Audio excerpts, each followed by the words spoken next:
Good morning. We are extremely pleased that you're here. It is good to come together for the purpose of co-creating. Do you agree? Yes. You're knowing what you're wanting? Yes. You like that feeling of desire? Yes. It's a good thing, isn't it? Yes. You came into this environment specifically to discern your personal and important preferences, and once you figure it out, and it isn't hard, is it? Because when you know what you don't want, you know what you do want. So once you have an idea, once you've launched that vibrational rocket of desire, everything in the universe moves forward to assist you in the having of it. But there is something that is necessary for you to be the receiver of it, and by the receiver of it we mean the interpreter of the vibration that leads you down the path of non-resistance toward the fulfillment of that. Did you get that? Because you live in a vibrational universe, you are a vibrational being, and when you launch these very heartfelt, very sincere, very personal rockets of desire about what matters to you, Source hears, and everything moves into place in order to fulfill your desire. So the fulfillment of your desire happens on a vibrational level immediately. But sometimes it takes you a while to move away from beliefs, which are just habits of thought, they're practiced vibration, toward vibrations that match. In other words, you can't want something and doubt it. But let's say that in the real, authentic, law-based, vibrational way. You can't hold a vibration of desire and at the same time a vibration of doubt about the same thing. By a vibration of doubt, what we mean is a thought that causes you to feel doubt, a thought that is uncomfortable when you think it, because a thought about what you want always feels comfortable when you think it. When you are moving down the path of least resistance, which is the path of most allowance, to a vibrational stance or practiced behavior, practiced state of vibrational flow that holds you consistently in a vibrational pattern of allowing what you want, then you are in what we want to call the receiving mode. You are in the receptive mode. You are in the mode where that thought can turn to the thing you want. That vibration can turn to the thought you want. That thought can turn to the word you want. That word can turn to the exposure, to the experience, to the evolution of the desire, until you have a full-blown manifestation of what you want. We want you to understand that there are manifestations all along the way, that vibration itself is a manifestation, while it's so subtle that you are usually not perceiving it. But once that vibration that you are holding, or that combination of vibrations that you're holding, once you've held them long enough that they begin by law of attraction to gain enough momentum that you begin to feel an emotion around them, that emotion is a manifestation of a practiced vibration, you see. Sometimes people say, oh, I worry about all my subconscious thoughts that may be hindering me from what I want. And we say, there are no subconscious thoughts that are hindering you from what you want. They are too small. They are too small to be players in your experience. But if a vibration is large enough, if a vibration has enough momentum, if a belief that you hold has enough momentum and matches the desire that you hold, you will feel the manifestation of positive emotion. And if that vibration, that belief about the subject of your desire is contrary to it, then you will feel the manifestation that we are calling the emotion that is negative emotion. In other words, your emotions are your guidance system, and what they are guiding you about is your path of least resistance, your path to your alignment, your path to your fulfillment, your path to your connection, your path to your wholeness, your path to who you really are. You are so much more than these physical bodies that you have dragged here. You are so much more. You were vibration, you were consciousness, you were source energy before you got here, and you still are. That non-physical part of you still exists and is giving you feedback all the time. Feedback meaning a vibrational offering about who you now are, who you now really are. That larger part of you, since it still exists and still is offering a clear signal, can be felt by you through your emotions. Because when you're on the wavelength of that clear signal, you feel the flow, you feel the connection, you feel the wholeness, the fullness, what you might call love, what we like to call appreciation. But when you get all balled up in beliefs that contradict who you really are and what you really know, then you feel your departure is too strong a word. You feel your diversion, you feel your resistance, you feel your not going with the flow of who you really are. So then you might want to ask yourself, well, if I'm not going with the flow of who I really am, what flow am I going with? And we say, whatever flow you've consistently been giving your attention to.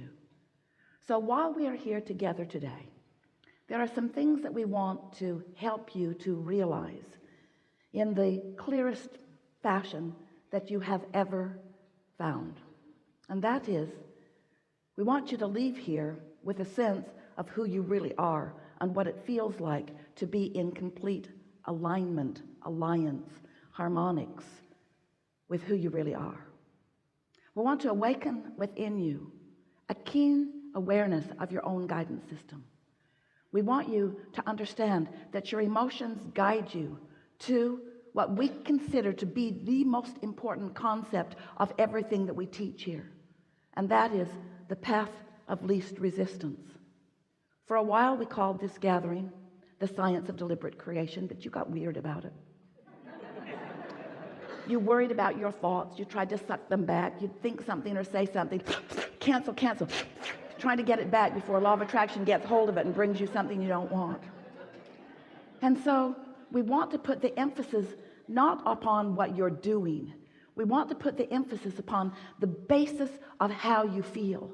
Because if you can get a handle on taking the path of least resistance, which means the path of the thoughts that feels the best early on, then what happens is you join forces with the whole of who you are. You offer a vibrational signal that is irrefutable, that is undeniable, that brings about harmonics of this universe in a fashion that few of you are yet to understand and very few of you are yet to experience on an ongoing basis, while every single one of you could do it today if you can hear what we're going to give to you today. You create your own reality, and the way you do that is by offering a vibration. And you offer your vibration by the attention that you give to things. You have been so interested in being objective, in weighing the pros and the cons and the pluses and the minuses. And there is some advantage to that because it helps you to carve out clarity about what you want. But once you have defined what you want, if you could just decide that you are going to give your attention to what you want and spend no time defending anything, so that your path is this clear path, then you'll have it. And we're going to talk about it and talk about it and talk about it until you get it, until you know it, until you own it, until you are it. And your guidance system will let you know from this point forward whether you are it, whether you are are-ing it in the moment, or whether you aren't are-ing it in the moment. In other words, you'll be able to tell whether you're in sync with who you really are or not.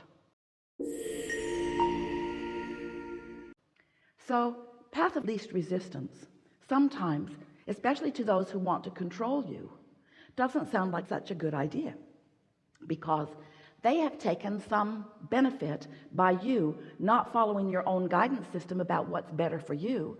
They like you to respond to the peer group pressure, or to the employer pressure, or to the mate pressure, or to the relationship pressure, or to some sort of pressure. They want you, most everyone do, you do too, you want people to behave the way you need them to behave so that you can feel good. And if you've got someone in your life who is not behaving the way you need them to behave in order for you to feel good, we know that you spend quite a bit of time thinking about that person and their bad behavior and giving them the credit for why you don't feel good. I would feel so much better if you would be different than you are. The problem with that is you can't control the way they are. So you give up all of your power and all of your alignment in the futile attempt to control something that has never been and will never be any of your business. Everybody gets to choose their path of least resistance. And the thing that's tricky about that is that it feels to you like you would like to choose your path of least resistance, but they should also choose your path of least resistance. And we say, that's not how it works. You got to get to this place where you're really going to let them choose their path of least resistance. So until you do that, you're just bumping up against this and bumping up against this. And we say to you, we love you so much. But what we notice is that you're living such conditional lives. If this condition would change, then I'll feel good, you say. Or if that condition would change, then I'll feel good. But you can't control the conditions. So you get all balled up in this futile conversation with people up close to you and people on television, with the whole world, that if they would just be different, you would feel better. And what we want you to understand, Esther said the other day, I keep catching these 4-second glimpses where I can see a world where each one of us really is following our path of least resistance. And in doing so, we're lined up with all that we are. So we are in confidence and clarity and love. And then from that vibrational stance, law of attraction matches us up with somebody else who in that moment, not forever, not having always been there, and maybe not will ever be there, but in this moment is a vibrational match to that too. And we have this wonderful, albeit temporary, ride together. And then off I keep going on my path of least resistance, and off they keep going on their path of least resistance. But so often you're not looking for the confident, secure, eternal, ongoing connection with who you really are. You're looking for the approval from somebody else. Do you like what I did? Do you like how I feel about this? Do you agree with me? Esther would say to Jerry, I really want to talk about this. I really want to know what you think. And Jerry would say, I don't think you really want to know what I think. I think you just want me to agree with what you think. And Esther would say, no, it couldn't be that. But it was exactly that. It was exactly that. Because it is sort of satisfying to have somebody who agrees with you, who validates you, who says, yes, I have weighed all of the pros and cons of the injustices that you have just lived with that person, and I agree completely that you are right and they are wrong. And you say, it is so good that you feel that way. But the problem with that is, if you can catch them, if you can entice them into your little needy web, and if they will go along with you in that little needy web, both of you have diverted your path from who you really are, and now you really do need each other to commiserate, because you have temporarily disconnected yourself from all of the resources of who you really are. And we just want to point out to you, you could get a whole lot of people agreeing with you about a whole lot of things, and it's still puny and paltry in comparison with your connection to who you really are. So you really don't want to give up your connection to who you really are for some agreement that is temporary and maybe not even real. They're probably just afraid of you. Afraid of the repercussions that they get from you if you don't agree with them. Oh yeah, you're right. I'm sure you're right about that. I'm sure you're exactly right about that. I agree with you completely. Sometimes they've discovered it's the only way they can get you to stop talking about what's bothering you. Yeah, you're right. You're probably right. I think that's right. Yeah, I think that's right.